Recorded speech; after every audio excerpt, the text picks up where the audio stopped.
সিপিএমের সুযোগ্য ছাত্রী মমতা বন্দ্যোপাধ্যায় এখন দিশেহারা। মঞ্চে উঠে আল্লাহর নামে শপথ খাচ্ছি এসব বলছে, লোকে হাসছে। দলের নিয়ম মেনটেন করবার জন্য মাননীয় নুসরাত জাহান সাংসদ, যিনি বসিরহাটের মঞ্চ থেকে বিজেপি এলে ঠাপাটাপ বাঁশ দিয়ে মারবার অপরাধকে প্রমোট করবার নিদান দিয়েছিলেন, যা অনুযায়ী ওনার জেল হওয়ার কথা ছিল। তো তার এই পরিণতি ঘটছে, খুব স্বাভাবিক। আর তৃণমূল বিশ্বাস করে মাটিতে সবার ওপর আমরা চোর সত্য, তার উপর নাই।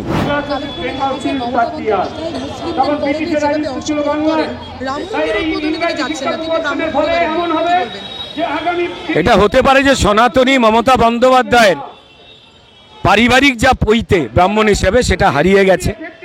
কারণ উনি যেভাবেই সংখ্যালঘু সম্প্রদায়দের দুধেল গাই বলে অপমান করেছিলেন, তাদের থেকে ভোট নিয়ে জেতার পরেও সিপিএম স্টাইল ভুলে গেলে হবে না।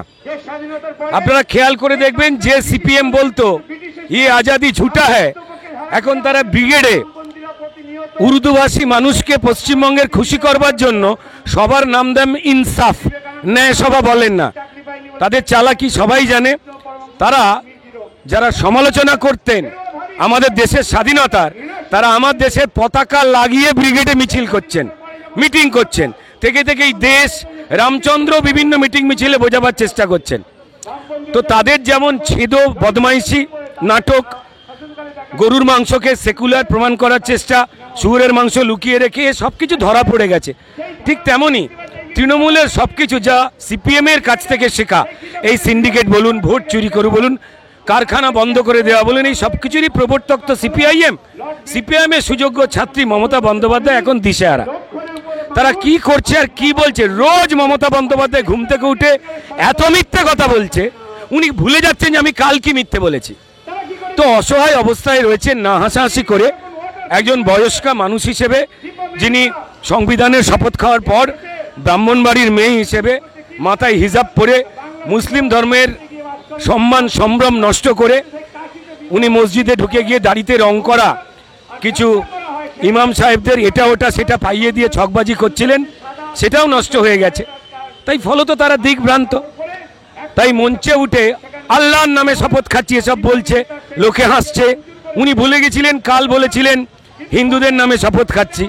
এবার কার নামে শপথ খাচ্ছেন উনি জানেন না, বয়স হয়েছে। আমি ওনার মানসিক স্থিরতা কামনা করি।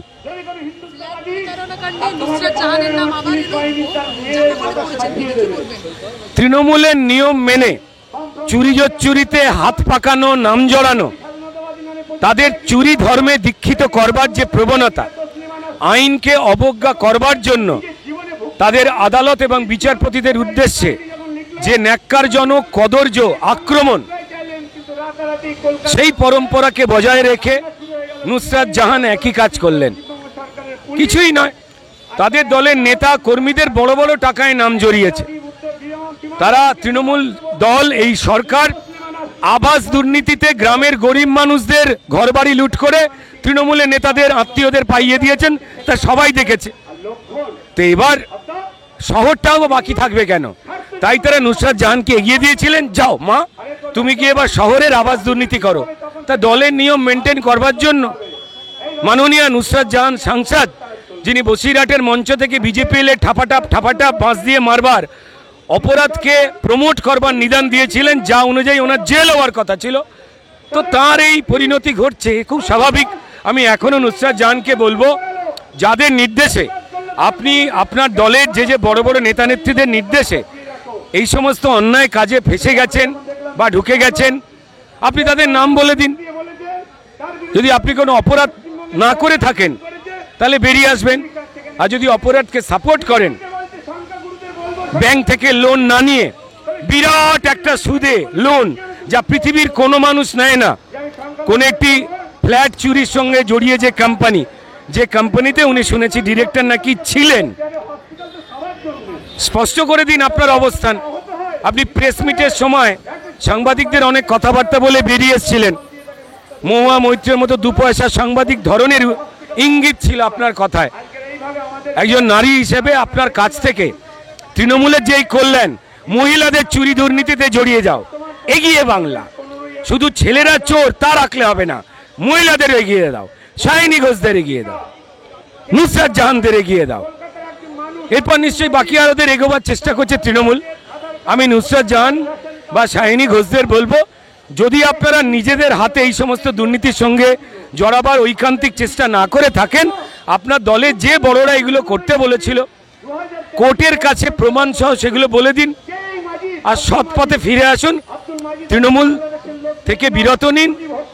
যে যে ধর্মে দীক্ষিত মানুষ, তাদের আল্লাহ হোক, শ্রীরামচন্দ্র হোক, তাদের কাছে করুণা প্রার্থনা করুন, এইটুকুই বলবো। শেখ শাহজাহান এখনো আদালতে নিজের পক্ষ রাখার জন্য আবেদন জানিয়েছেন। দেখুন, এই ছকবাজিগুলো সবাই জানে। শাহজাহান, বাবর, আকবর, যাদের ইতিহাস পড়িয়ে কংগ্রেস সরকার প্রমাণ করেছিল আমাদের এখানে কনিষ্ক বলে কোনো বড় রাজা ছিল না, গুপ্ত সাম্রাজ্য বলে কিছু ছিল না, চোল সাম্রাজ্য বলে ভারতবর্ষে কিছু ছিল না, ঠিক আছে? অর্ধবঙ্গেশ্বরী, যার যশোর থেকে বীরভূম অবধি যার রাজত্ব ছিল, যিনি 3টে শাসকের বিরুদ্ধে লড়াই করেছিলেন, তাদের ইতিহাস যারা গুলিয়ে দিয়েছিল, তো তারা পরিষ্কার এই শাহজাহান, বাবর এদের নিয়ে লোফালুফি করবেনি। তো চেষ্টা করছে যাতে ইডির হাতে না পড়ে, মমতা পুলিশের পাল্লায় পড়ে এবং কাকুর মতো রাজ্য সরকারি প্রচেষ্টায় গলা বাঁচাবার খেলায়, এদের তো অসুখ দেখুন, হয় গলা নয় তলা। আমি বলছি না, মাননীয় জেলে থাকা কেষ্ট মণ্ডল এবং এই কালীঘাটের কাকু, একজনের গলায়, একজনের দোষ ছিল অন্ডকোষ, আমি না। আর মুখ্যমন্ত্রী থেকে থেকেই বলেন, যেমন বালুবাবুকে ইডি জিজ্ঞাসা করতে গেছিল, উনি বলেছিলেন গোপনাঙ্গে আঘাত করেছে।